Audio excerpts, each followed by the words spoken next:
Buenos días. Muy buenos días otra vez. Buenos días. Vamos a dar inicio a la escuela el 16 de mayo. Vamos a dar inicio a la escuela. Tiene un costo de 25,000 pesos, incluye un libro. Alguien me preguntaba ahora que si el libro vale 5,000 porque vale a 20, entonces que si el libro vale a 5,000, no, el libro no vale 5,000.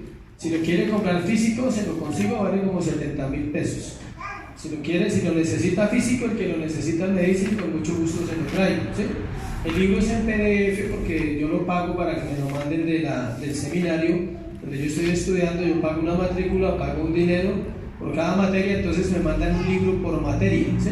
Entonces la materia Dios incluye un libro que ustedes van a tener en el grupo para que lo lean. Es como de 90 páginas creo, pero si alguien lo necesita físico, con mucho gusto se lo consigo porque a mí también me gustan los libros físicos. De hecho, yo compro algunos de los libros que me mandan por PDF y los compro en físico, pues porque me gusta tenerlos y me parece más chévere leer así. Es ya es decisión de cada cual, pero el libro no vale 5,000 pesos. ¿Listo? 16 de mayo iniciamos, si Dios lo permite, la materia se llama Dios. La idea son más o menos 2 niveles, o sea, 10 clases primero, 10 clases después, para todos los que están estudiando. La mayoría terminaron la evaluación, son muy contados los que no han terminado. Estoy esperando eso para que puedan ingresar también al segundo nivel. ¿Listo? ¿Cuántos quieren que Dios hoy hable a su corazón? Amén. Amén. Entonces vamos al libro de Marcos, capítulo 10, versículo 1 al 12. Marcos capítulo 10, versículo 1 al 12. Vamos a leerlo.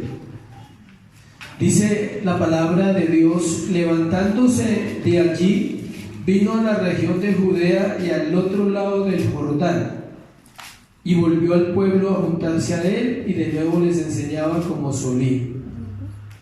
Y se acercaron los fariseos y le preguntaron para tentarle si era lícito al marido repudiar a su mujer. Él respondiendo les dijo: ¿qué os mandó Moisés? Ellos dijeron: Moisés permitió dar carta de divorcio y repudiarla. Respondiendo Jesús les dijo: por la dureza de vuestro corazón os escribió este mandamiento. Pero al principio de la creación, varón y hembra los hizo Dios. Por esto dejará el hombre a su padre y a su madre y se unirá a su mujer, y los dos serán una sola carne, así que no son ya más dos, sino uno. Por tanto, lo que Dios juntó, no lo separe el hombre. En casa volvieron los discípulos a preguntarle de lo mismo, y les dijo: cualquiera que repudia a su mujer y se casa con otra, comete adulterio contra ella. Y si la mujer repudia a su marido y se casa con otro, comete adulterio. Padre, te damos gracias por tu palabra, Señor. Pedimos la ayuda, Señor, la guía de tu Espíritu Santo para entender este pasaje, que sea lo que tú quisiste enseñar, Dios, que tenga el fundamento real de lo que querías dar a entender a tus discípulos y a los fariseos de esa época, y de lo que quieres hablar a nuestro corazón hoy. Glorifícate en tu palabra, Señor, que mientras ella es expuesta, el corazón del hombre sea alumbrado para salvación. Te doy gracias en el nombre de Jesús. Amén, y amén. El tema se llama la verdad acerca del divorcio. Cuando uno tiene que estudiar estos temas, uno se pregunta si un tema de esto serviría para la iglesia. Obvio que servirá. No es fácil estudiar estos temas porque uno dice: pero hay solteros, ¿sí? Pero hay personas que no son casados, y hablarles de divorcio. Pero es que vamos a hablar es la verdad acerca del divorcio según las Escrituras, no según lo que usted ha escuchado, lo que el mundo dice, ni siquiera escuche lo que usted o yo hayamos vivido.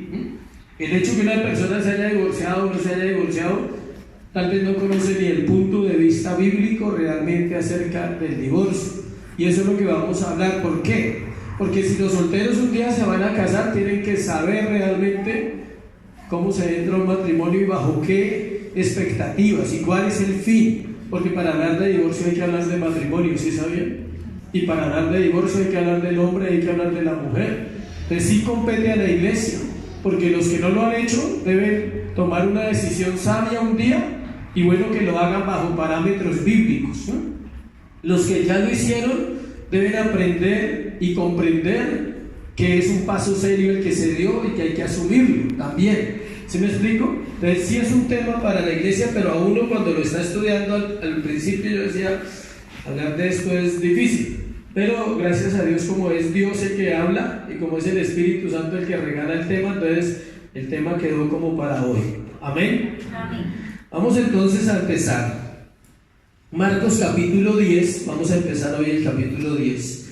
Es uno de los 3 más largos del libro, o sea, junto con otros 2 capítulos de Marcos, son los más largos de este libro que estamos estudiando.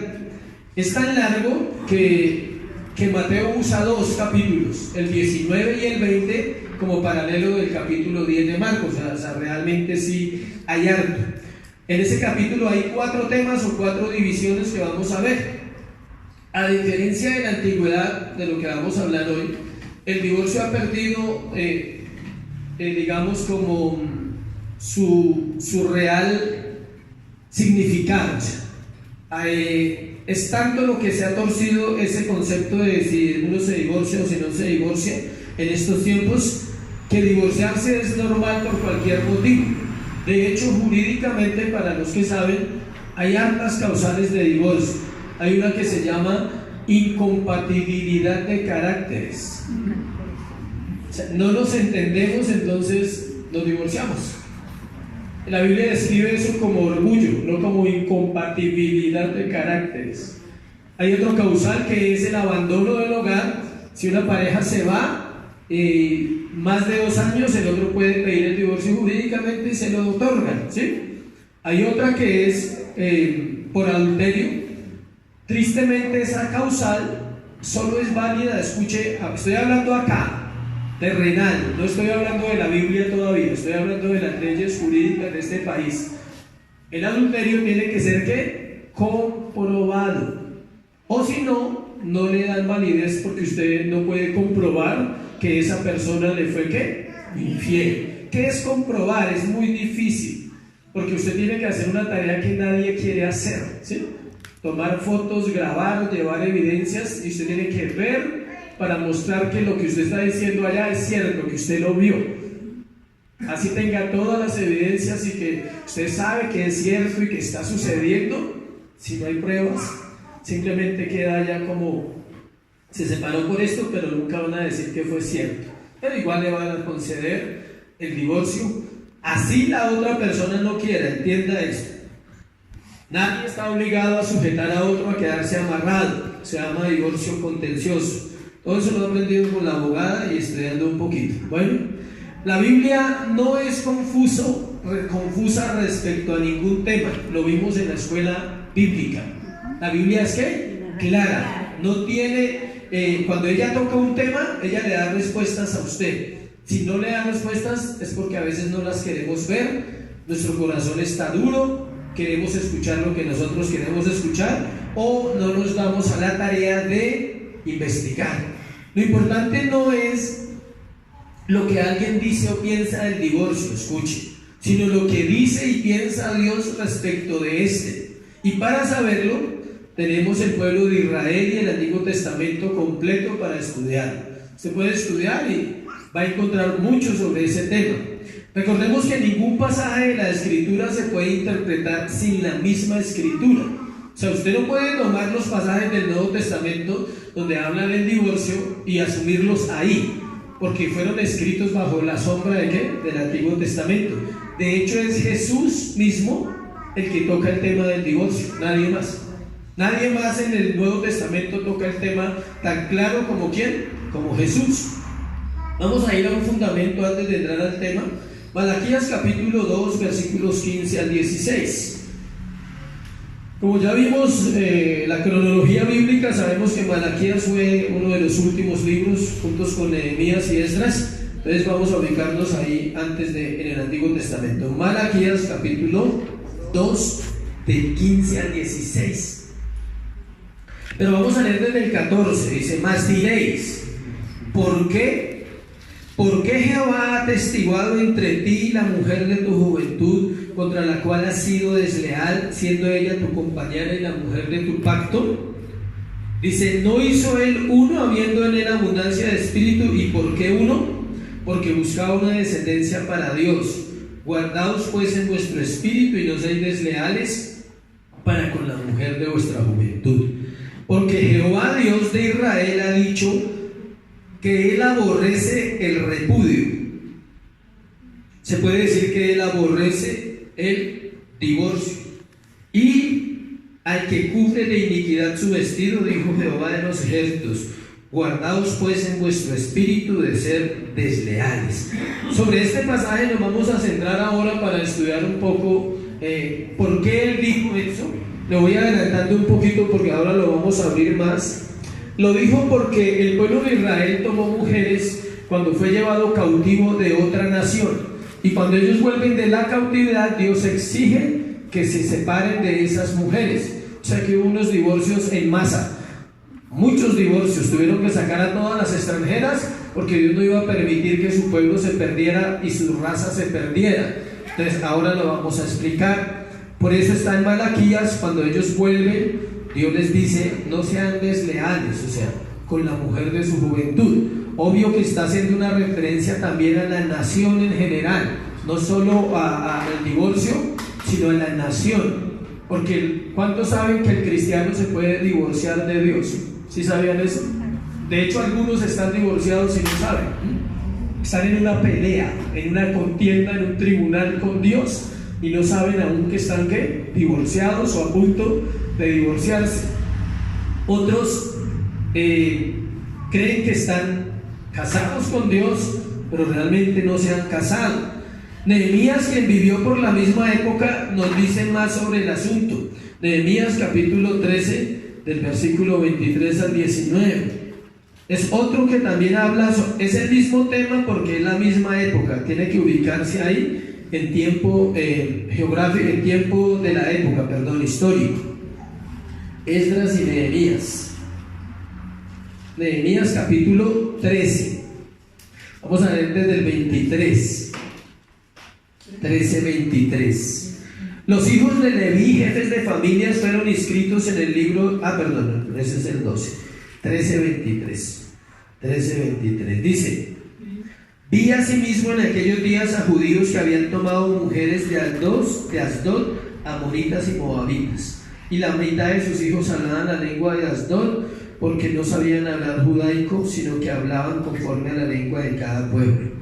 Y reñí con ellos y los maldije, y herí a alguno de ellos y les arranqué los cabellos y les hice jurar diciendo: no daré vuestras hijas a sus hijos, y no tomaréis de sus hijas para nuestros hijos ni para vosotros mismos. Es la misma situación de Malaquías y de Esdras.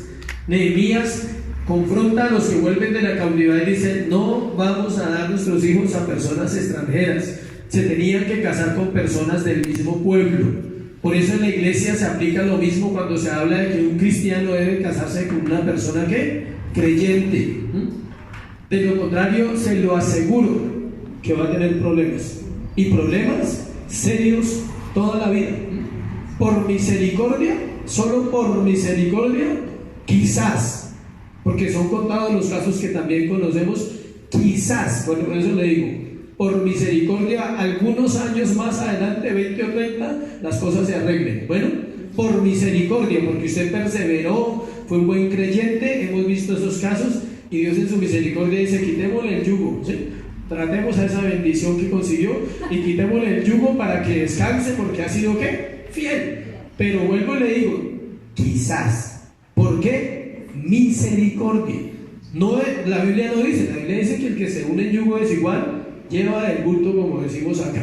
Entonces, por eso el cristiano debe pensar no una vez, ni dos veces, ni tres, sino pensar realmente cuando vaya a dar ese paso en los sentimientos. Por eso el tema del divorcio también le compete ¿a quién?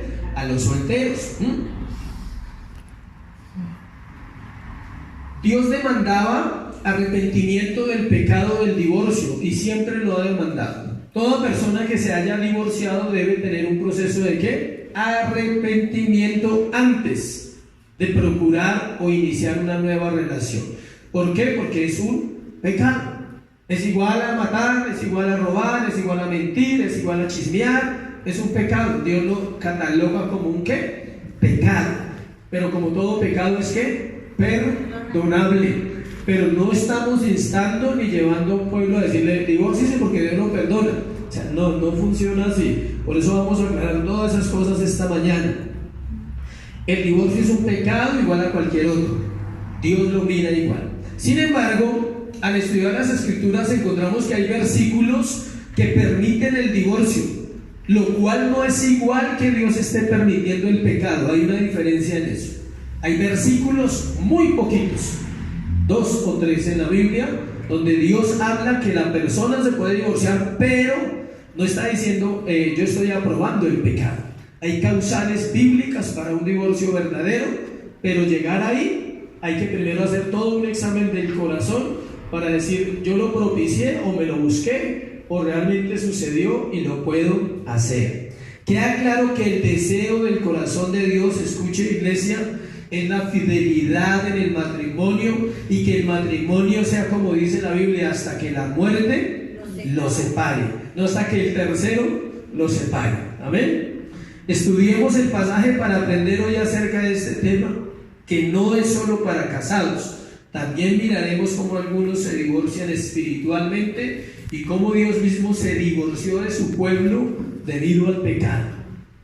Los casados se divorcian, la iglesia se divorcia de su Dios, pero Dios también se divorcia de su pueblo.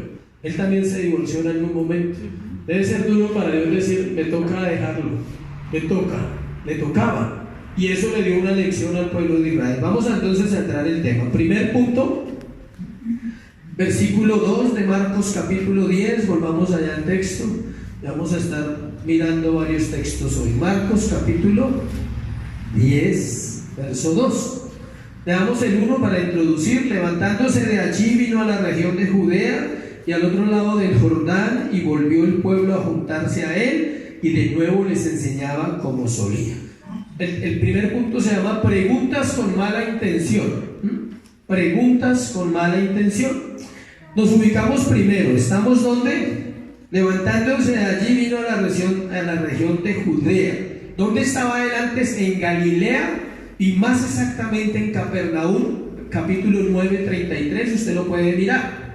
¿Cuándo sucedió esto? En el año 29 después de Cristo, en diciembre, faltando 5 meses para la cruz, que sucedió ¿cuándo?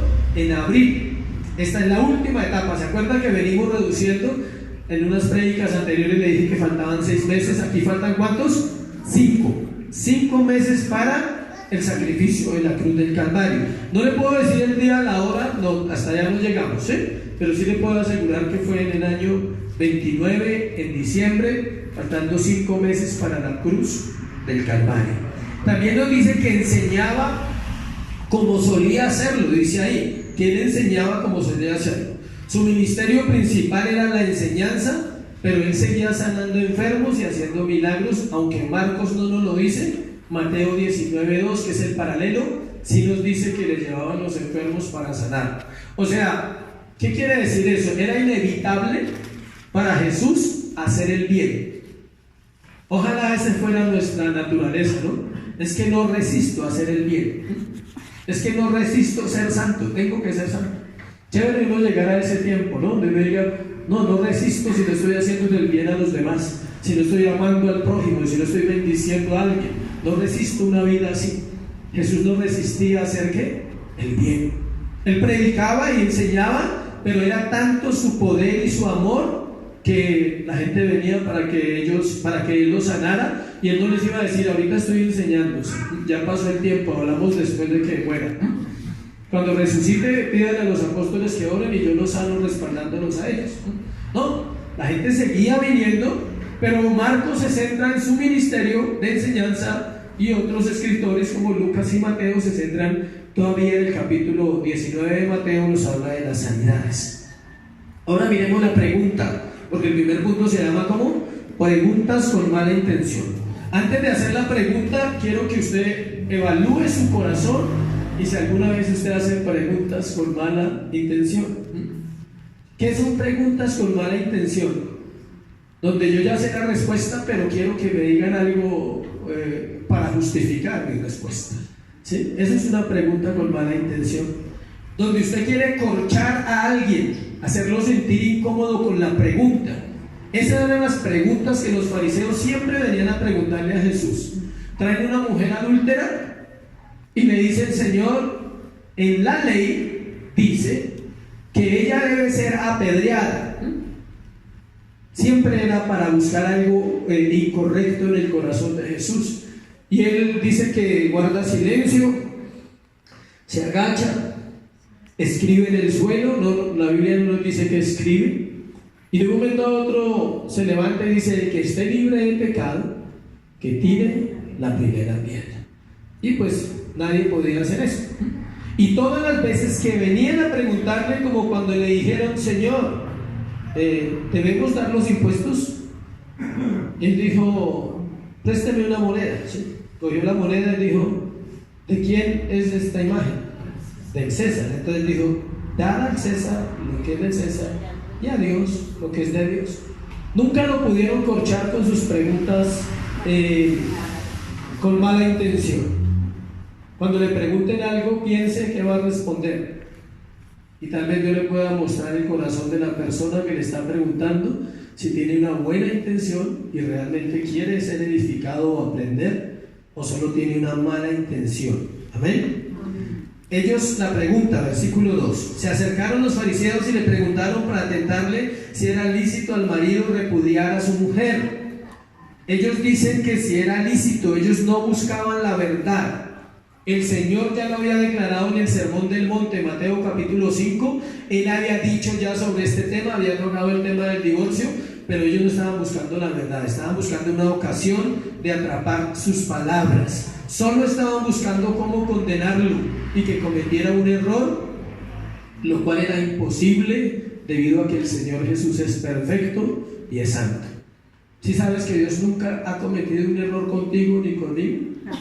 Pero lo hemos pensado, ¿cierto? En algún momento nos hemos atrevido a pensar: oye, eres duro, ¿no? O sea, a mí me tocó difícil. ¿Por qué a mí me tocó esta vida? O sea, ¿por qué a mí me tocó esta pareja? ¿Por qué me tocó este hijo o esta hija? Pero otro está diciendo lo mismo de ti: ¿por qué me tocó esta mujer? Sí, así es. Uno piensa que uno es el único que piensa eso de otros, y otros están pensando: uy, me diste una mamá especial, bendición. Algo así. Ellos estaban viviendo incorrectamente y decían que el hombre podía repudiar a su esposa por cualquier motivo. Ellos querían seguir viviendo así. No les importaba la respuesta de Jesús. Ellos no les importaba si él decía lo que tenía que decir, que iba a decir que era la verdad, porque ellos ya tenían su esquema de vida. Si dejaban la comida salada, se divorciaban. Si hablaba mal de la suegra, se divorciaban. Si se engordaba, se divorciaban. Si echaba cantaleta, 2 veces se divorciaba rápido. Si dejaba que alguien le viera los tobillos, también se divorciaba. O sea, de cualquier forma, se divorciaban. ¿Sí me explico? O sea, no había una manera de que ellos fueran felices, porque ellos estaban totalmente contra la palabra de Dios. La ley dice otras cosas, la Biblia dice otras cosas en el Antiguo Testamento, y ellos malinterpretaron el Antiguo Testamento y lo acomodaron para sus vidas. Es igualito hoy, no se preocupe. Solo que la gente no malinterpreta el Antiguo Testamento porque ni siquiera lo estudia. ¿Sabe qué malinterpreta? Las predicaciones que recibe cada semana. Eso es lo que malinterpreta, porque la iglesia no estudia la Biblia. Y como las iglesias no estudian la Biblia, entonces solo se basan en el sermón del predicador, y aparte de eso, lo aplican como ellos quieren. Entonces, no, el predicador dijo tal cosa. Sí, pero ¿qué dice la Biblia? ¿Has ido a la Biblia? Entonces los mensajes que recibe la gente, uno, ya vienen permeados Ya vienen mezclados de humanismo, de ocultismo, de misticismo, de metafísica y de filosofía humana hoy en día. Y aparte de eso, añádale que a usted le agrada porque le están diciendo cosas que justifican su actuar, ¿sí? Como ellos. Ellos habían torcido la ley y justificaban, se engordó, chao, echa mucha candaleta, chao, yo no me la voy a aguantar. Y era así de sencillo, iban resolviendo. El único requisito era darle carta de divorcio. O sea, ¿y qué era la carta de divorcio? Un papel, y lo llevaban al sacerdote y ya, listo. Eso ya los hacía ellos santos y ya quedaban libres del chicharrón. Si encontraban otra mujer que él pensara que ella era mejor que la que tenía, también se podría divorciar. O sea, que hubiera motivo o no hubiera motivo, era válido. ¿Listo? Vamos a lo segundo. Segundo, el problema de no entender las escrituras. Ese es el problema fuerte de este tema que vamos a ver hoy. Versículo 3 y versículo 4. Él respondiendo les dijo: ¿qué os mandó Moisés? Acuérdense que estudiamos en la escuela bíblica que la Biblia es inerrante, clara, suficiente, es la autoridad sobre todos los asuntos de la vida en la tierra. Si Moisés se equivocó, entonces toda la Biblia está torcida, porque Jesús no podía ir en contra de ¿quién? De Moisés. Aunque fuera Dios, tenía que sostenerse en las palabras que el mismo Espíritu Santo había escrito en el Antiguo Testamento. Él tenía que sostenerse. Por eso sabiamente les dice que les escribió Moisés. Él ni siquiera les está diciendo: mire, a mí me importa cero lo que haya escrito Moisés porque yo soy Dios y yo digo esto. No, él sabiamente les dijo: cuéntenme, ¿qué les escribió Moisés a ustedes? Ellos dijeron: Moisés permitió dar carta de divorcio y repudiarla. ¿Sí ve? Eso es muy común en el cristianismo. ¿Por qué? Porque están basándose en una interpretación personal, pero al mismo tiempo en el hombre, y no están yendo a la escritura. La opinión de los fariseos era antibíblica. La pregunta del Señor es clara: ¿qué os enseñó Moisés? Como la Biblia no se contradice, es necesario mirar eso. Si ellos no lo miraron, nosotros sí tenemos que mirarlo. ¿Qué escribió Moisés? Actualmente pasa igual con el Evangelio. Dios pide nuestra vida, Él ya nos dio la de Él, ahora nos pide la de nosotros, pero queremos su vida en nosotros sin entregar nada de nosotros. Es igual. Él dejó claro qué requisitos hay para ser un cristiano y ser un verdadero creyente, pero nosotros no queremos toda la demanda, queremos como nosotros lo queramos vivir. La respuesta de ellos está en un pasaje de Deuteronomio, capítulo 24, del 1 al 4. Vamos a mirarlo. ¿En qué se basaban ellos? Ellos se basaban en este pasaje de Deuteronomio, capítulo 24, versículo de 1 a 4. Cuando alguno tomare mujer, escuche bien el pasaje para que lo interprete bien, no como los fariseos. Bueno, y se casare con ella, si no le agradare por haber hallado en ella alguna cosa indecente, le escribirá carta de divorcio y se la entregará en su mano y la despedirá de su casa. Y salida de su casa podrá ir y casarse con otro hombre. Pero si la aborreciere este último y le escribiere carta de divorcio y se la entregare en su mano y la despidiere de su casa, o si hubiere muerto el postrer hombre que la tomó por mujer, no podrá su primer marido que la despidió volverla a tomar para que sea su mujer después que fue envilecida, porque es abominación delante de Jehová, y no has de pervertir la tierra que Jehová tu Dios te da por heredad. El pasaje es muy claro. Hay una prohibición, pero no está dando una apertura o vía o un aval para el divorcio. ¿Cuál es la demanda de Dios ahí? Que si usted se divorciaba de una mujer, no se podía volver a casar con ella. Y está siendo claro. En ningún lado dice que Moisés dijo: divórciense por lo que quieran, que era lo que ellos estaban argumentándole a Cristo, diciéndole: nosotros nos podemos divorciar. Moisés dijo: dele carta de divorcio y ya, sale. Pero ellos entendieron mal este pasaje. Sin embargo, si lo leemos detalladamente, el pasaje, no hay un permiso o mandato para divorciarse. habla de un hombre que se divorcia de una mujer, pero el asunto está en esto, que no se puede volver a casar con ella. Versículo 4, se lo voy a leer. No podrá, ¿sí ve? Es un no rotundo. Ahí no dice sí, divórciese por lo que usted quiera. Ellos interpretaron mal el pasaje bíblico. Dice, no podrá su primer marido, que la despidió, volverla a tomar para que sea mujer después de que fue envilecida. Porque ellos eran tan mañosos, ¿sí?, que sacaban a una mujer y conseguían otra, y luego se cansaban de esa y querían que la otra volviera porque se daban cuenta que era buena mujer. Eso ha pasado muy común hoy en día, ¿no? Eso pasa, ¿sí? Que dejan a la original y después tienen que volver donde la original, ¿sí? Pero Dios no permitía eso. La palabra hebrea, vamos al mismo texto, escuchen lo que dice en el versículo 1. Cuando alguno tomare por mujer y se casare con ella, si no le agradare por haber hallado en ella alguna cosa, ¿qué? Indecente. Vamos a mirar. La palabra indecente, esto está en idioma hebreo, Antiguo Testamento, no el Nuevo Testamento, que es griego. Significa literalmente desnudez, cosa escandalosa, conducta indecorosa, y no se puede entender que cualquier falta, como ellos querían hacerlo ver con Jesús. Si ven que no era cualquier falta, no es que la comida quedó salada, no, eso no es un motivo de divorcio. Aclaro también a los casados, ¿no? No es un motivo de divorcio, ¿listo? Sí, no falta que digan, no, es que no cocina bien y yo me separo. Tiene altas opciones y alguna no cocina bien, le voy a dar varias. Bueno, una, enseñar, pagar un curso de cocina para que aprenda, esa es una buena. 2, cocinar usted. 3, si tiene plata, pues ir al restaurante. ¿Sí ven que hay salidas? Pero el divorcio no es una salida. Si alguien pensaba, ya se acabó esa opción. ¿Listo? Entonces, ¿a qué se refería? Exclusivamente a la desnudez, a la parte moral, a la parte sexual, algo escandaloso, a una conducta indecorosa, y no se puede entender el texto que es a cualquier cosa que a uno se le ocurra. Tristemente, las excusas para una separación y luego un divorcio pueden ser muchas, tanto en esa época como en esta época. Pero tenemos que hablar la verdad. Escuche, es que hay ausencia de Cristo en los corazones. Sobre todo estamos hablando de la iglesia que se divorcia siendo casados.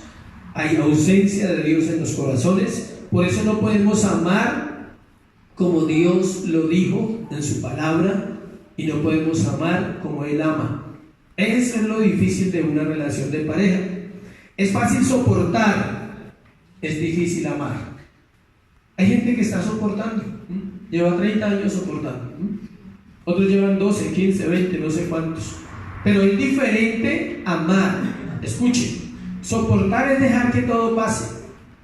Le da lo mismo, hágale usted que yo voy por acá, ¿sí? Amar es ceder, es darse, es morir a sí mismo para amar a esa otra persona. Es lo que hizo Jesús, murió por y para amar. Por eso el matrimonio es algo serio. Es más fácil huir y no enfrentar en nuestro corazón echándole la culpa al otro. Eso hacían los fariseos. Es que ella esto, es que ella aquello, es que esta, y presentaban la carta de divorcio y sale por la 30. Cuando enfrentamos nuestro corazón, encontraremos que no sabemos amar, iglesia, y que no hacemos mucho por aprender. ¿Quién ha hecho un curso para amar? Nadie. Otros llevamos años haciéndolo, que es diferente. Un curso para amar dura toda la vida. Les tengo esa buena noticia. ¿Cuánto dura el curso para amar? Toda la vida. Para amar, empezando por Dios, la esposa, la familia, el prójimo. Solo para amar a Dios necesitamos un curso intensivo de ¿cuánto? Toda la vida, para poderlo amar como Él dice, ámeme como yo le pido, con todas las fuerzas de su alma, de su mente, de su corazón. Eso dice la Biblia. Estamos esperando que nos amen y que nos toleren, pero no queremos hacer lo mismo. Si yo le pregunto a usted le gusta que lo amen? A mí me encanta, o sea, ¿no? ¿Cuánto les gusta que lo amen? Amén. ¿Eso? ¿Y a cuánto les gusta amar? Uy, esa pregunta, como 2 manos vi por ahí levantadas. Bueno, amén por esos 2. La responsabilidad de un matrimonio es de 2 partes. Sin embargo, el hombre como sacerdote asume todo lo que allí pase. Hombres, bienvenidos. El matrimonio es el terreno, escuchen, donde el hombre y la mujer pueden llegar a experimentar la gracia de una manera sin igual. No hay un terreno más bonito, escuchen, más hermoso que el matrimonio para llegar a ser un hombre santo o una mujer santa. Parece imposible, uno dice, pero ¿cómo será eso? Pero también puede ser el terreno donde descubre el infierno total de la naturaleza humana. ¿Sí ven?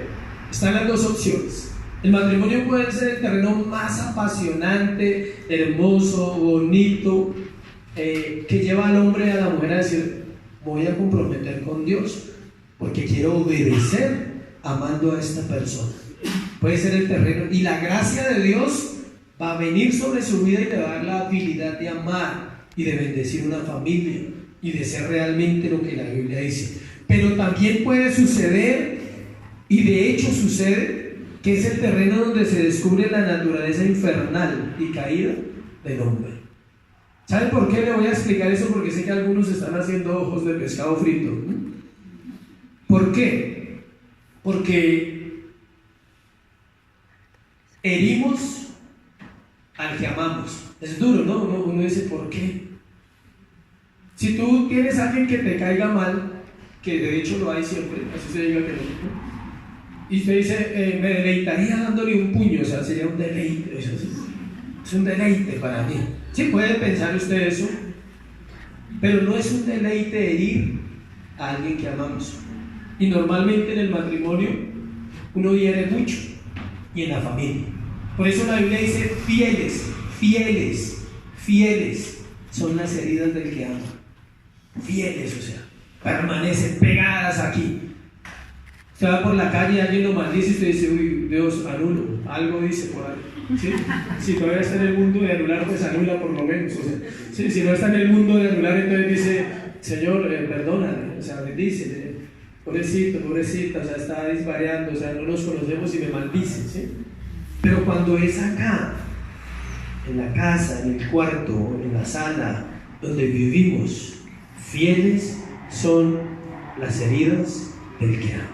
Y dice que la herida, el proverbista dice que la herida que se tarda en sanar se vuelve un tormento al corazón. ¿Sí sabían?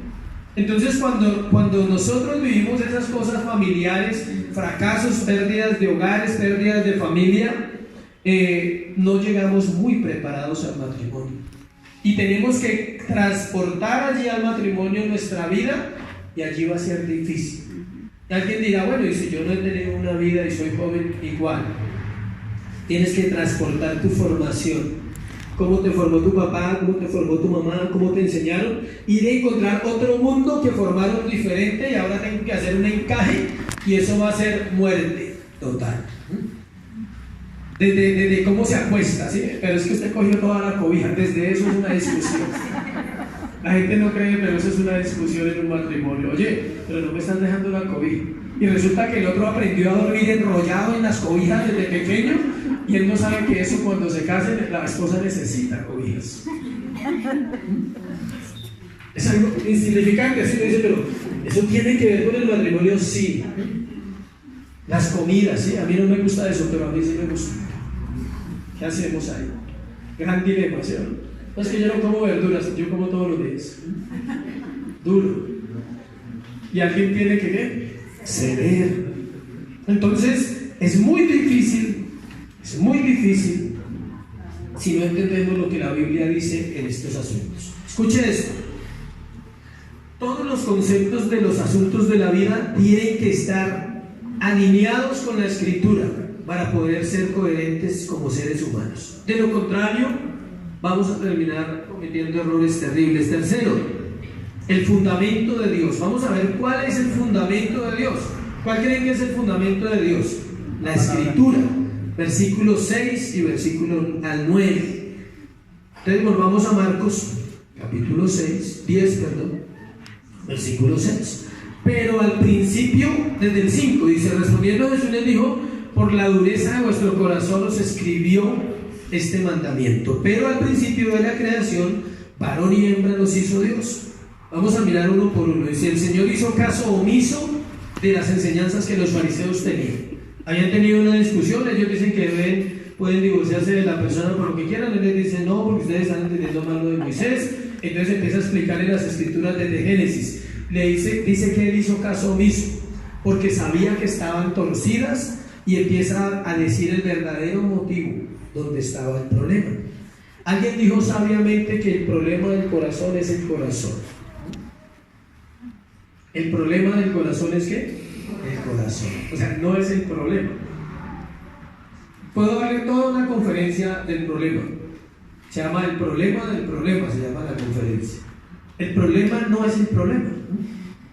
El problema es ¿qué? El corazón. Sea cual sea, escuchen, se lo digo, sea cual sea el problema del hombre o de la mujer, ¿está dónde? En el corazón. Y tiene solución ¿dónde? En el corazón, no en el problema. Porque usted se centra en el problema, es que me habló feo. Escuche este ejemplo tan claro. Si te hablaron feo, hay dos alternativas. Una, te habló feo. Ya. Dos, usted pensó que le habló feo. ¿Sí ve que es diferente? Recibimos las cosas de acuerdo a nuestro corazón y también de acuerdo a cómo estamos en ese momento. Hay momentos donde usted, pero es que usted no me puso cuidado. Y el otro dice, pero es que tenía 5 personas al lado. Sí, pero usted no me puso cuidado. Sí, pero tenía 5 personas al lado. Sí, pero usted no me puso cuidado. Y ya empiezan a subir el tono, ¿sí? Pero es que no entiende que tenía 5 personas al lado. Sí, pero usted no me puso cuidado.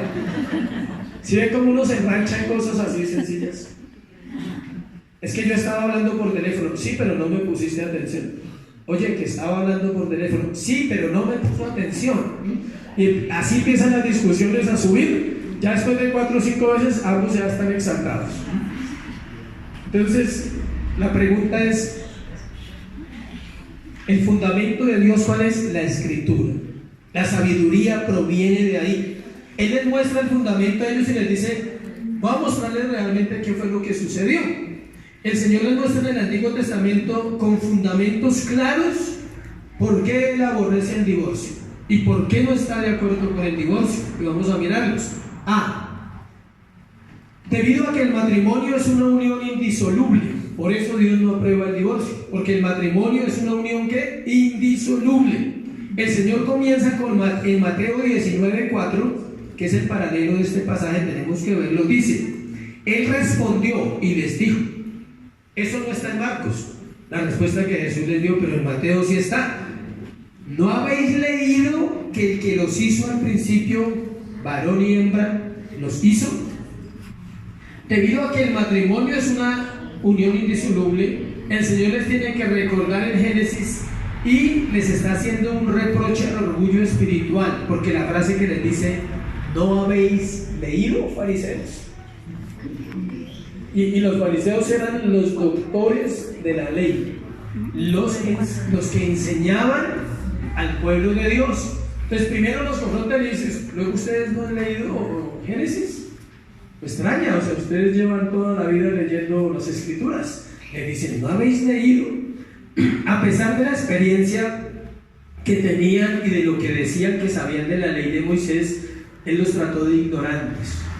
Les dijo, ustedes leyeron, pero no entendieron.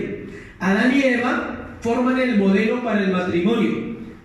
Escuchen esto, ya que al principio de la creación, varón y hembra los creó Dios. O sea, la Biblia no nombra que Dios haya creado 3 personas al principio, creó 2. No creó 3 sexos, creó ¿cuántos? 2. El fundamento del matrimonio es el hombre y la mujer. El divorcio entonces era imposible. ¿Por qué era imposible el divorcio en la primera relación de pareja? Porque no había más personas. Por eso. Era imposible que Adán se divorciara. O sea, ¿para dónde iba a ganar si no había nadie? O sea, sí. Eva, ¿para qué se divorciaba Eva si no había con quién volver a empezar? ¿Sí ve?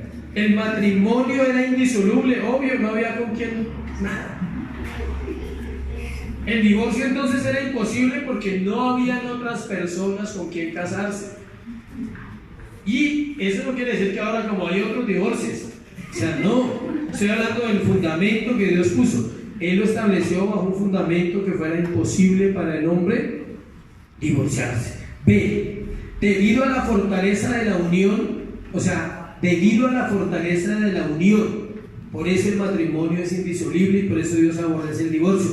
La palabra hebrea que aparece en Génesis 2:24, vamos a leerlo, Génesis 2:24, miren lo que dice ahí. Por tanto dejará el hombre a su padre y a su madre y se unirá. Esa palabra unirá es una palabra hebrea que significa, escuche, para los que se quieren casar, amén, para que aferrarse, estrecharse, agarrarse, pero no a golpes, sino agarrarse de la otra persona, seguir de cerca, asirse fuertemente, adherirse o pegarse. Eso tiene esa palabra. Unirá tiene todos esos significados. O sea que el matrimonio es aferrarse a otra persona, es estar cerca de ella, es ser uno fuertemente, es adherirse o pegarse. En el matrimonio participa una mujer y un hombre que están adheridos el uno al otro y que procuran con esfuerzo estar unidos en mente, voluntad, espíritu, cuerpo y emoción. Suena imposible, ¿sí? Yo decía, uy, ¿qué nivel para ser casado? Pero es posible cuando entendemos los principios de Dios y que el primero que afectamos cuando nuestra relación de pareja se daña es ¿a quién? A Dios. No que le hagamos daño a Él, sino que nuestra relación con Él no es igual. Tercero o C, de lo que estamos mirando del segundo punto. Debido a la inquebrantable unión que es tan fuerte en el vínculo matrimonial, ellos se vuelven uno solo. Entonces Dios aborrece el divorcio porque la pareja son uno solo. Y volver a tomar otro camino es muy difícil. Los dos serán una sola carne, así que ya no son más dos, sino uno. Esa unidad se ve reflejada o se caracteriza o se manifiesta con los hijos. ¿Por qué? Porque los hijos tienen algo de cada uno de los dos y ahí se evidencia que ellos sí son uno. ¿Cuántos saben que los hijos tienen un poquito del papá y otro poquito de la mamá? Uno dice, ojalá las mañas no sean mías, ¿sí? Pero bueno, o sea, ¿sí? Cuando hace algo mal, entonces él dice, ¿sí ve? Igualito usted. Y viceversa. Y eso puede ser motivo de un divorcio, ¿sí saben? Es que salió igualito usted, intolerante, ¿sí? Y el otro dice, señor, igualito usted, ¿sí? No se aguanta tampoco nada. Y ambos son intolerantes. Escuche esto tan importante, parejas y solteros. Por lo general, eso que tanto nos molesta de la pareja, lo tenemos nosotros también. Por eso cuando alguien le dice intolerante, tú eres un intolerante cuando dices eso, ya eres intolerante. Pero más bien decir, somos intolerantes. ¿Qué vamos a hacer? ¿Sí? Porque uno siempre ve en el otro el defecto, pero ¿sabe qué pasa? Que la Biblia es clara y dice que somos ¿qué? Uno. Y no dice que son uno solo cuando tienen sexo. Y no dice que son uno cuando van a pasear y todo está feliz. Son uno en sus defectos, son uno en sus debilidades, son uno en su pecado aún, ¿sí sabía? Efesios capítulo 5 dice, porque nadie aborreció jamás su propia carne, sino que la cuida y la sustenta. Ese verso es total para un matrimonio. ¿Qué quiere decir eso? Se lo pongo por este lado. Yo, cuando peco, aborrezco a mi esposa. ¿Sí sabían? Porque es mi carne y yo le hago daño cuando yo peco como hombre. Y cuando ella peca me hace daño a mí. No se ve. Se dice, pero yo no lo he notado. Pero sucede. Es uno solo, adheridos, pegados en todas las cosas. Por eso cuando Pablo dice que si la mujer incrédula consiente en vivir con el creyente, dice no la abandone, porque la puede santificar a través de su testimonio y viceversa. Si el hombre incrédulo consiente en vivir con un creyente, no lo abandone. ¿A qué se está refiriendo? A personas que llegaron a la iglesia se convirtieron y venían casados, no al que se llevó su yugo, es diferente. Sí, el que se llevó su yugo, chupe, lleve. ¿Sí? Y Dios ve eso y dice, usted sabía para qué se metió con una persona del mundo. Usted se va para la iglesia y él se va a bailar. Usted se va para la iglesia y él quiere rumbear o ella quiere rumbear porque es un yugo incrédulo. Un yugo, perdón. Es diferente cuando ya vienen casados porque Dios honra la fe del que está firme en la iglesia. Es diferente. ¿Sí? Hay que hacer esa aclaración porque alguno dice, uy, conviérteme el yugo. O sea, no, Dios no convierte yugos porque Dios está hablando claramente a su iglesia cada semana. Por último, de ese mismo punto, debido a que el matrimonio es la obra de Dios, por eso Dios no va a destruir su propia obra. Si Dios aprobara el divorcio, entonces Dios destruiría su propia obra. Todo matrimonio es un acto divino por el cual Dios concede a un hombre y a una mujer la gracia común de tener una unión satisfactoria. Por tanto, romper el matrimonio es atentar contra la sociedad, porque la sociedad fue creada por Dios a través del matrimonio. Esto es un tema muy largo, hablar de matrimonio y sociedad. Escuche esto. Respóndaselo ahí en su cabeza, en su mente y en su corazón. ¿La sociedad crea el matrimonio o el matrimonio crea la sociedad? El matrimonio crea la sociedad. El matrimonio crea la sociedad porque la sociedad no existía y el matrimonio empezó con Adán y Eva. Entonces los matrimonios crean sociedades. Entonces ahí encontramos una respuesta a por qué nuestra sociedad está como está.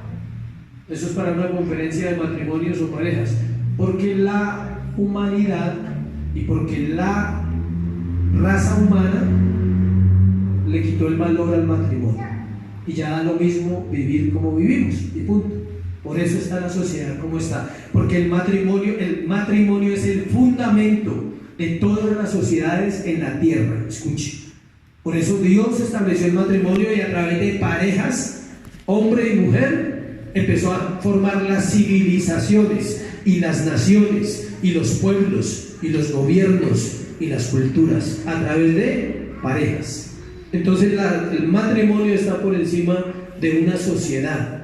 Por eso un matrimonio en Cristo hace una pequeña sociedad en su casa, una pequeña sociedad en su entorno, en sus hijos. Amén. Amén.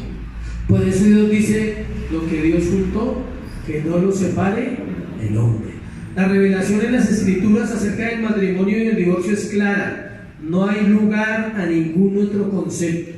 El hombre puede justificar, decir que somos obsoletos, anticuados, arcaicos, lo que quiera, cavernícolas, pero Dios estableció el matrimonio como una fuente total, escuche, de bendición. Es una bendición. Nunca podemos decir que porque alguien fracasó, entonces el matrimonio es malo. No, hay que evaluar qué pasó. Pero el matrimonio desde el punto de vista de Dios es un regalo y una bendición. Los judíos querían imponer su tradición yendo en contra de las Escrituras. Vamos a observar varios textos del Antiguo Testamento que prohibían el adulterio y daban un castigo por ello. Éxodo 20:14. El mandamiento sencillo: no cometerás adulterio. Y Levítico 19:20 dice qué pasaba. En Éxodo 20:14 dice no cometerás adulterio, pero miren lo que dice Levítico, adelántico, 19:10. No rebuscarás tu viña, ni recogerás el fruto caído de tu viña. Espere. 20.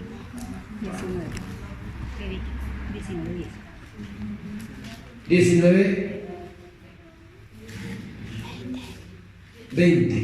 Si un hombre yaciere con una mujer que fuere sierva desposada con alguno y no estuviere rescatada ni le hubiere sido dada en libertad, ambos serán azotados, no morirán por cuanto ella no es libre. Está hablando del pecado inmoral cuando las personas no eran casadas. ¿Sí es lo que dice ahí? Lo que conocemos hoy en día como fornicación. Si un hombre yaciere con una mujer que fuere sierva desposada, no se ha casado, pero está en promesa ¿de qué? De matrimonio, como le pasó a María. Ese es el caso de María y José. José podía repudiarla, José podía no haberse casado con ella y la ley lo aprobaba y él hubiera quedado bien, pero él es un caso que Dios le habló a través de un ángel. Dice, y no estuviere rescatada ni le hubiera sido dada libertad, ambos serán azotados, no morirán por cuanto ella no es libre. O sea que no los mataban por ese pecado, por el adulterio sí los mataban. El sexo premarital también se castigaba con muerte. Menos mal que ya quitaron esa pena, ¿no? Gracias a Dios para muchos. Imagínense donde se castigara hoy el mismo pecado con muerte. Todos los días habrían hartos funerales. Codiciar el cónyuge de otra persona era prohibido, Éxodo 20:17. Miren lo que dice ahí. No codiciarás la casa de tu prójimo, no codiciarás la mujer de tu prójimo, ni su siervo, ni su criada, ni su buey, ni su asno, ni cosa alguna de tu prójimo. Y Mateo 5:28 lo repite. Es el inevitable conflicto entre el hombre que conduce al divorcio. No es culpa de Dios. Es el carácter del hombre y de la mujer que no han sido formados para soportarse, para amarse, para esperar. Lo cual es un resultado ¿de dónde? De la caída del hombre. ¿Cuántos saben que la caída del hombre dañó el matrimonio?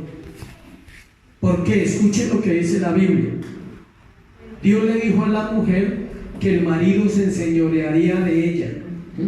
Desde ahí hasta hoy a la mujer le cuesta la sujeción al esposo. Tranquilas que es normal, no se preocupen.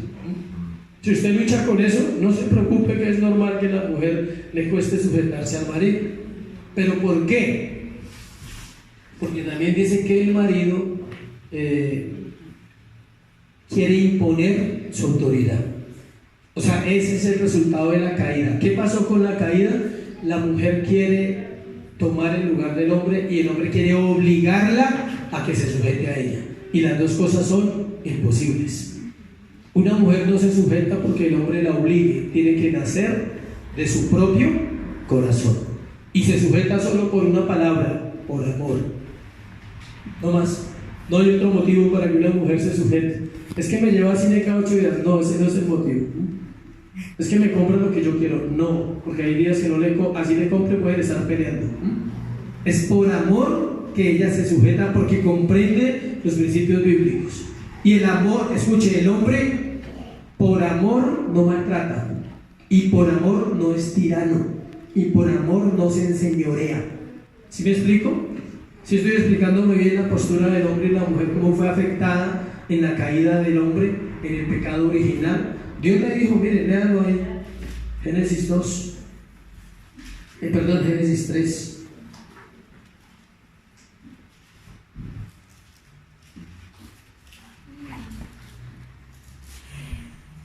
Versículo 16 de Génesis 3 dice: a la mujer dijo, multiplicaré en gran manera los dolores de tus preñeces, con dolor darás a luz los hijos, y tu deseo será para tu marido, y él se enseñoreará de ti. Antes de la caída no era así. Antes de la caída no había problema de carácter en los dos. El problema de carácter de los hombres y de las mujeres tiene que ver con el pecado. Es el que nos hace ser como somos. Amén. Cuarto y último, la aplicación. Vamos a leer Marcos capítulo 10 otra vez y vamos a aplicar.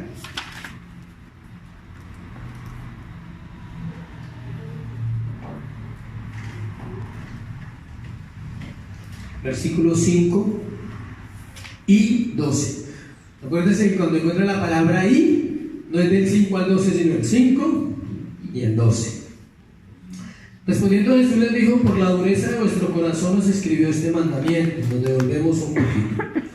A pesar de que la ley decretaba matar a los adúlteros, como ya lo sabemos, y aún a los que no se habían casado también los mataban si eran inmorales o los castigaban, el Señor tuvo misericordia en la Biblia de muchas personas que cometieron ese pecado. Por ejemplo, David. ¿Sí? ¿Cuántos saben que David cometió adulterio? Eso lo saben hasta los que no son cristianos. Pobre David. ¿Sí? Los estudiosos dicen que es el adulterio más famoso del planeta Tierra desde hace 5.000 años o 3.000 años. ¿3.000 años? No hay un adulterio más famoso. O sea, las culturas impías conocen el pecado de David. Pero Dios tuvo misericordia de David y no aplicó la ley para matarlo, o sea, porque él se arrepintió. La pena de muerte para el adulterio era real, lo cual, escuche, cuando hablamos de esto no estamos dando un aval para cometer adulterio, porque usted dice, no, pues yo adultero y me arrepiento como David. No lo sabes y no lo sé. Si nos den la oportunidad o no la den, es una lotería en la cual no quiero apuntar. Entonces, no, yo me arrepiento, y si no hay tiempo, ¿y qué tal no te arrepientas y quedes atrapado en aquella o en aquel? Hasta ahí llegó el proceso. Su misericordia perdona todo tipo de pecado, un adulterio o un divorcio, pero jamás, escuché, jamás quita consecuencias. Eso es diferente. ¿A David se le perdonó el adulterio? Obvio. Dios le dijo, no morirás, no perecerás. Tranquilo, David, vamos a arreglar de otra manera. Entonces, ¿Dios perdona un adulterio? Obvio, ¿no? Yo no puedo como pastor decirle a la iglesia, no, Dios no lo perdona, para meterle miedo a usted. No, Dios lo perdona. Perdona un divorcio también, pero las consecuencias no necesitan perdón. Ellas siempre van a llegar y toda persona tendrá que vivirlas. Sabemos que hay una cláusula en la escritura para el divorcio. Llegamos a la última parte que como que trae aliento de pronto para algunos. Hay un libro que es muy famoso, de hecho es el único libro que trata ese tema abiertamente. Se llama Una puerta llamada divorcio, de David Bromachero. Espectacular. Ha salvado matrimonios y ha acabado matrimonios. Espectacular. ¿Sí? Algunos lo han leído y han encontrado en él una puerta llamada divorcio.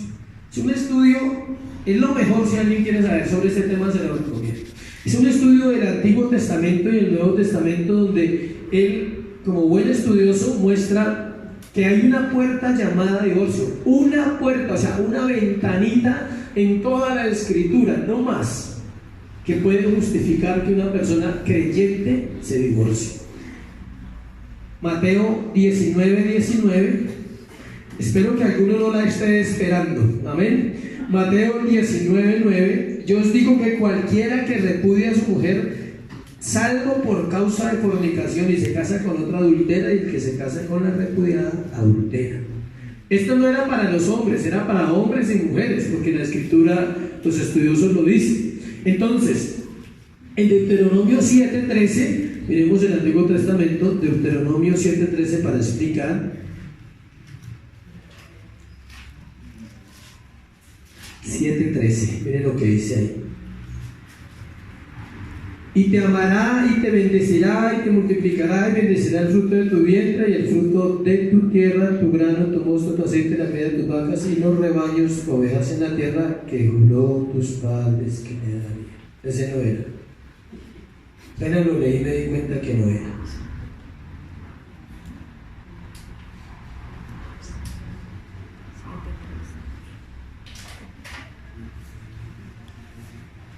Acá está. 7:1 dice: cuando Jehová tu Dios te haya introducido en la tierra en la cual entras para tomarla, y haya echado delante de ti muchas naciones, el Eteo, el Geseo, el Amorreo, todos los feos, dice 7 naciones mayores y más poderosas que tú, hayas entrado delante de ti y las hayas derrotado. Toda esta lectura que él hace es para advertirle lo que no debían hacer. ¿Qué no debían hacer? Tomar mujeres extranjeras. Entonces Dios permitía el divorcio en el Antiguo Testamento para aquellos que se habían casado con mujeres extranjeras. La pregunta es ¿por qué lo permitía si la Biblia dice que no es permitido? Para preservar la raza judía.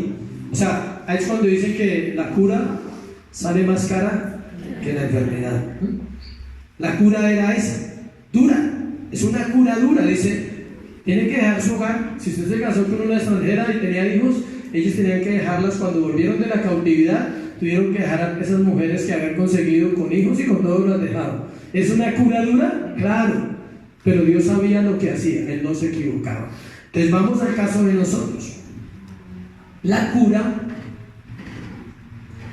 para un matrimonio que está enfermo es cara. Puede implicar aún que el matrimonio se acabe, pero solo hay una causal, y es el pecado. Si el pecado está dentro de un hogar en esta área, es necesario hacer algo. Siempre he compartido este tema, yo lo tuve que vivir, no se lo comparto solo de estudio bíblico, sino sé lo que le estoy diciendo y sé todo lo que estoy compartiendo, que primero es para mí. Pero escuche esto: cuando una persona es casada y uno de los dos comete una infidelidad siendo creyentes, no estamos diciendo que inmediatamente la persona se deba divorciar. Hay un proceso, eso lo habla en ese libro que le estoy diciendo, Una puerta llamada divorcio. Voy a ponerle varias opciones. Uno, puede ser que la persona que falló reconozca prontamente y diga: la embarré, amo a mi esposa, o viceversa, amo a mi esposo, amo a mis hijos, y esto está mal. Y puede que sea que esa persona recapacite a tiempo, se arrepienta y siga su caminar y no pasó nada. Escuche, tal vez ni la pareja supo. Hay casos así en la iglesia. No se asusten y miren del lado, ¿sí? Hay casos así. Hay casos donde la pareja ha sido infiel, o el hombre o la mujer, y el otro no se enteró. Pero la persona en su relación con Dios reconoció inmediatamente y dice: no, mi hogar está en fuego, perdóname, Dios. Y se aparta de esa relación, así como entró fugaz, así se aparta fugaz, rápido. Y sigue su vida, y eso quedó entre el Señor y esa persona. Ese es un caso de los más bonitos de un adulterio, ¿sí? De los más lindos que hay, ¿sí? Pero hay otros casos, por ejemplo, como este. La persona falló, la otra persona se enteró, entonces este le dice: perdóname, yo reconozco que fallé, pero estoy dispuesto, ¿sí? Entonces la otra persona no perdona, y ese es el segundo caso más bonito, ¿sí? Vamos a ir de bonito a feo. El segundo caso, entonces, listo, se enteró, ya listo, ¿no? Vamos también, listo, somos creyentes, vamos a seguir. Se necesita madurez y se necesita relación con Dios para todos estos casitos, ¿sí? Y que realmente haya amor y todo, y que Dios esté ahí. Entonces, perdón, listo, restauración. Conozco todos los casos que le estoy contando, todos los conozco en vivo y en directo, dentro de la iglesia, acá y en los años que llevo en ministerio. Tercera opción: él falla, pongo a él, bueno, para no molestar a las mujeres, él falla, ella se da cuenta, pero no lo puede perdonar. Vamos ya más profundo, ¿sí? ¿Qué pasa? Puede haber una separación, más no un divorcio, un tiempo de separación para restaurar el corazón de la víctima o de la persona herida, sea el hombre o sea la mujer, y el otro muestra signos de que realmente le dolió, y más adelante, 6 meses, 1 año, 2 años, hay una restauración. Ese es espectacular también, y lo he visto más, ese es el que más se ve, ¿sí? Vamos en 3, ¿no? Cuarto, otro casito, él falla. O sea, todo esto es para terminar en el divorcio, entienda. Estoy hablando de cómo es el proceso para que realmente haya un divorcio escritural. Otro, uno falló, perdóname, el otro perdonó, pero él no cambió, siguió en su adulterio, vuelve y juega, perdóname otra vez. El otro, bueno, está bien, pero él sigue en su adulterio, no reconoce su pecado. Ahí ya tiene que haber un proceso diferente. Se puede perdonar 1 vez, 2 veces, las que usted quiera, y las que aguante, ¿no? Obvio. Pero llega un momento donde usted tiene que tomar una determinación. ¿Por qué? Escuche. Cuando yo sé el pecado de mi pareja y no hago nada y sigo conviviendo con esa persona, soy copartícipe, soy inmoral. Ya es una inmoralidad sexual de 3: yo, tú y ella. Téngalo claro. Si yo no sé, es diferente. Si están engañando a una persona y lleva 1 año, 2 años, 10 años, 20 años y no sabe que su pareja es infiel, no hay problema, Dios no te culpa eso. Es más, Dios te guarda por ahí de una enfermedad y todo eso. Pero cuando yo sé que esa persona que amo duerme con otra persona y yo ya le dije y no quiere cambiar, pero a mí me da igual y lo amo y me voy a quedar con él o con ella, entró en un pecado inmoral. Se lo voy a poner más duro y más fuerte. Es una orgía, así de sencillo. Yo sé que no es fácil entenderlo, pero es así. Claro, él va y duerme con ella y viene y tiene relaciones con la esposa, o viceversa. No hay una inmoralidad ahí también consentida de la pareja que no ha sido infiel, pero está siendo concupiscente con el pecado de esa persona. En esos casos ya se recomienda algo serio, una cura seria, que es una confrontación, decir, si no, nos separamos y terminamos este matrimonio. Es la única manera, créanme. No he visto soluciones de otra manera que se trate la enfermedad como una enfermedad llamada pecado e inmoralidad para poder restaurar un matrimonio. Y algunos en las últimas, después de que hubo ruptura, separación, abogado, y están a punto de firmar, ahí puede haber una restauración aún. Han habido casos así, pero muy pocos, porque la persona tiene que entender. Termino con esto. Cuando un hombre falla o una mujer falla en esa área, debe aplicarse lo que se aplicó al hijo pródigo. ¿Qué dijo el hijo pródigo? Padre, he pecado contra el cielo y contra ti, ya no soy digno de ser llamado tu hijo. ¿Qué debe hacer alguien que falló y está dispuesto a seguir luchando por su hogar y a seguir luchando por su familia, esposo, esposa? He pecado contra el cielo y contra ti, ya no soy digno de ser llamado tu esposo. Hazme como a uno de tus jornaleros. Y ahí no es para que le casque, ¿no? Sino es... sí. Porque más de uno ya estaba pensando, ahí es la oportunidad. No, o sea, no. Ahí es para entender, decir, necesita un proceso de arrepentimiento. Y la relación va a sufrir pérdidas, obviamente. Así haya restauración, tristemente la relación va a sufrir ¿qué? Pérdidas. La confianza puede que se restaure rápido, puede que se demore un poquito o puede que nunca se restaure. Hay casos donde viene el perdón, viene la restauración, pero la persona no puede volver a confiar en esa persona. Y ahí se hace difícil ya la vida de los dos durante muchos años quizás. Nadie está obligado a confiar y nadie está obligado a perdonar cuando ha habido un pecado inmoral. Eso es bíblico.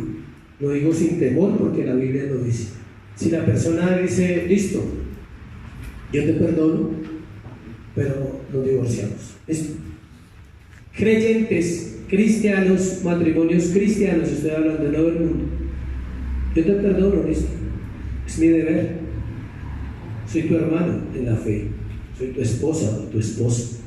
Pero no puedo. ¿Listo? El perdón no se puede negar, pero la confianza no se puede obligar a rescatar. Yo viví el último caso, el extremo. Yo lo viví, donde llegó el punto donde dije, yo te perdono, pero yo le dije, la última frase que le dije fue, yo te perdono, pero solo habría una forma de volver a estar juntos, y es que el sol no volviera a salir. O sea, le dije, nunca más. Fue duro, fueron 5 años de proceso para poder tomar una decisión. Pero el día que la tomé guiado por Dios y le dije, perdono todo lo que hiciste, o sea, tus inmoralidades, tus pecados, porque no soy quien para juzgarte, pero nunca vuelvo contigo. ¿Listo? Ella pensaba que iba a volver porque había vuelto muchas veces, como muchas relaciones de pareja, que se separan y vuelven, se separan y vuelven. Ese día fue definitivo y ese día pude entender. Y Dios me dio una oportunidad nueva de seguir adelante. Amén. Entonces, no es necesario llegar hasta allá. Conozco casos de restauración muy bonitos, donde el hombre o la mujer ha fallado, se ha hecho un trabajo espiritual a fondo, de mirar el corazón, de restaurar la vida, de pensar en los hijos, en todo lo que se puede perder, en todo lo que significa un divorcio que es muy difícil de superar. Y hemos visto cómo Dios se ha glorificado en hogares muy bonitos que hoy en día solamente ni siquiera escuché, es un recuerdo, pero sanos totalmente y pudieron restaurarse. Amén. Póngase sobre sus pies y vamos a orar, a darle gracias a Dios. ¿Cuál es la aplicación? La gracia, el perdón en todas las relaciones. Perdona siempre, ama. Antes de tomar una decisión fuerte, difícil, evalúa todas las cosas, en cualquier relación. Dios se divorció de su pueblo, está en Jeremías.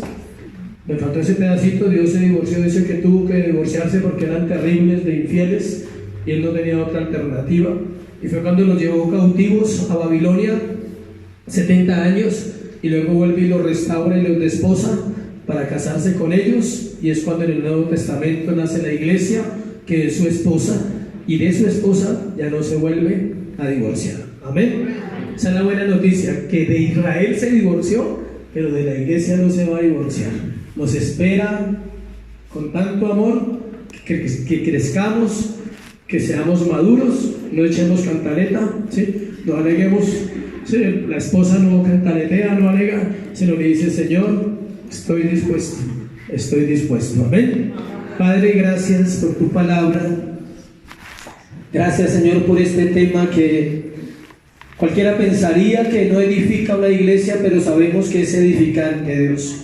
Sé que has hablado al corazón del hombre, de la mujer, de los solteros, Dios, en un tema tan trascendental como lo que es el divorcio, pero también tenemos que hablar del matrimonio. Gracias, Dios, porque nos abres nuestros ojos y entendimiento en las Escrituras para entender que aborreces el divorcio, Señor, que amas el matrimonio, para entender que tenemos la oportunidad de restaurarnos en nuestras relaciones, por difíciles que éstas sean, y también para entender que aquellos que no han comenzado pueden prepararse, Dios, aspirar, tener un corazón listo para una relación bajo tus principios. Hoy sana esta iglesia, Señor.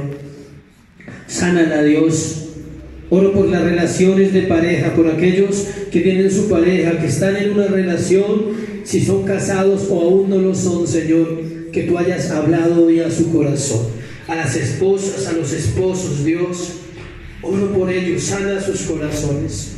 Si hay algo que perdonar a la pareja, que hoy sea el día de hacerlo ahí contigo, Señor, solos, no con el otro, sino solos, decir: Dios, dame amor por mi pareja, dame amor, Señor. Cuánto necesito aprender a amarle. Enséñame a amarle como es, porque al fin y al cabo somos uno y somos igual, Dios, para ti. Bendice los matrimonios de esta congregación. Y oro por los solteros, Señor. Enséñales a esperar. Enséñales a ver, Dios, el tiempo en las manos de Dios, lo precioso que es. Lo importante de la santidad, lo importante de los sentimientos, de no adelantarse, de no afanarse, Señor. Lo importante de estar preparado, preparada para esa persona, Dios. Enséñales.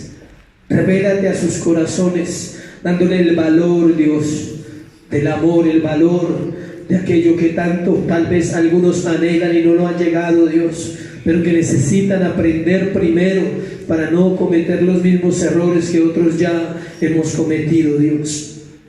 Y oro por la iglesia, Padre.